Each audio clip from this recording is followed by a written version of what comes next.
Môi. Nhiều lý cho có thế nào? Cô chơi nói thì ôi cha nó có, ôi cha có thể làm thay tí họ làm nó có thế nào? Sẽ khai là sao? Hả? Nhiều hai man tệ hình lý, nhiều hai thì cũng mất sợi nào. Cứ mà lý hai chứ có. À, cho xin nào có cái gì mà họ liệu là Lily cái chiếc khai lọ, Lily cha lo quý nhà nông, dần dần mà cha lo quý nhà nông thế ạ. Lily khai lọ. Tôi nhớ của Yoni là sư. Lily nó sư, có thể nhảy tiền nên đến đây Lily này.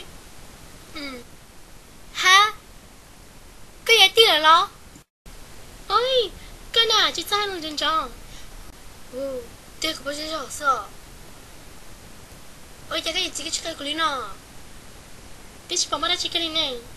Chỉ hiểu con tần chỉ hiểu con có sư. Nhưng thật sự, Oli e, chỉ thay đua lại khe lấy nhầm thấy lo. Chỉ hiểu chẳng, cứ hiểu chỉ hiểu sư. Chuyện con gì?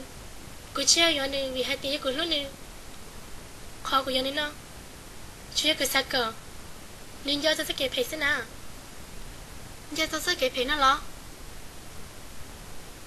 Môi, cái gì đấy chị? Cái gì hiểu bao?